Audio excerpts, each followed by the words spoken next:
this is Amber. This is Ray. And this is Gus. We're the students in Wenhua Senior High School in central Taiwan. In this globalized society, people now have an enormously improved living environment, especially when it comes to work. Working abroad is no longer a rising trend. In other words, it is the time that international talents flipped. However, when one country has many foreigners, the discrimination of colors, nationality, or cultural differences will take place. And today, we want to talk about the discrimination of Southeastern Asian migrant workers in Taiwan. Nowadays, there are many migrant workers on this little island, Taiwan, and the Southeastern Asians account for the majority of them. Therefore, people can see many Southeastern Asian factory workers gathering in industrial areas, while others work as domestic helpers chatting in parks with a group of the elderly in wheelchairs. And we can find most Southeastern Asians in train stations, where they often hang out with friends on weekends. That's true, but how and since when are there so many migrant workers in Taiwan? Why does our country have so many migrant workers? Amber? That dates back to the 1980s, when Taiwan's economy was prospering and people's quality of life was improving because numerous factories had sprung up. Meanwhile, most of the Taiwanese people weren't willing to do low-paid jobs in the factories, so the labor-intensive industries that supported Taiwan's economy turned to Southeastern Asian for cheap workers. These Southeastern Asians consider Taiwanese companies' demands as a great chance to improve their lives because they could make more money than staying in their own countries. And this is why now we have more than 700,000 migrant workers in Taiwan, accounting for 0.3% of the population. What's more, Taiwan's entered the stage of aged society. In other words, there is a growing demand for more and more domestic helpers. Therefore, the number of Southeastern Asians in Taiwan has always been increasing. Despite their growing importance, the progression of their rights remains stagnant. The discrimination put migrant workers in miserable conditions, making them vulnerable and helpless to workplace accidents and abuses. They have to tolerate long working hours and can only have a day off per month.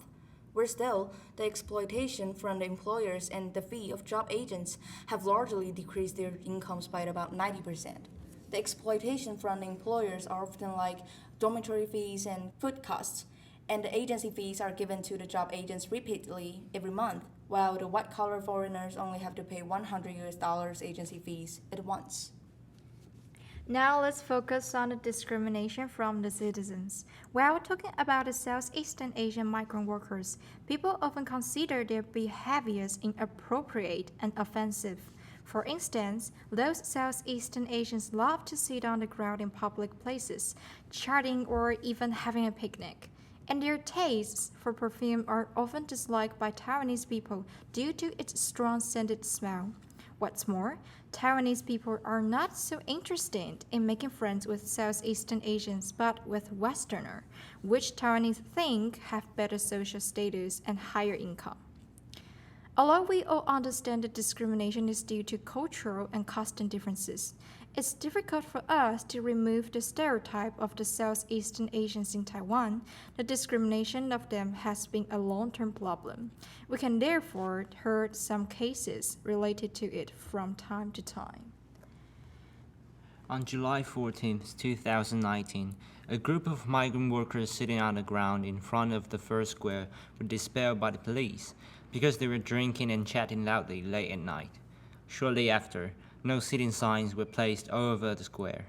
After the incident, Taiwan International Workers Association, Taichung office held an activity at the scenes of the incident aiming to strive for the freedom of sitting in public area.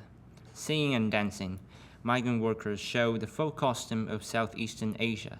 What's more, there were also tens of citizens participating in this event and supporting multiculturalism. However, the police made a statement that no matter who drinks or chats loudly in the square will be dispelled. And this kind of incident has been happening over and over again. On July 4th, 2020, a bus driver refused to take the migrant worker because his perfume was too heavy. What's worse, the bus driver yelled at the man's colleagues with very mean words. Despite the man's colleagues wanting to argue with the bus driver, What they could do was nothing but watch the man being left at the bus station. After being reported, the bus company was fined 5,000 NT dollars by the Taiwan government. Being asked to strengthen education training, the bus driver might change the driving route. Both pieces of news shared here are very common in Taiwan. The reasons are culture and custom difference. First of all, this focus on the culture aspect. Sitting on the ground anywhere is usual for Southeastern people, while Taiwanese don't have this habit. Therefore, some people who don't understand their cultural background will consider this behavior improper. I understand. And what do you think about the perfume incident, Gus? Do you consider the bus driver being too offensive? From my point of view, I definitely can understand how the bus driver feels, since Taiwanese are not accustomed to such strong fragrance. But I can agree with what the bus driver did to the migrant worker, because no one should be treated like this. I mean, no matter where they came from, to those Southeastern people, they prefer strong and durable perfume, which causes the custom conflict between Taiwanese and migrant workers. After hearing so many negative things about the condition of migrant workers, everyone might be curious about what Taiwan has done for the Southeastern Asian people. Does the society pay attention to their human rights? Actually, the answer is yes. In Taiwan, there is an organization called Taiwan International Workers Association. Aside from actively campaigning for labor rights, this organization helps empower migrant workers to establish their own organizations.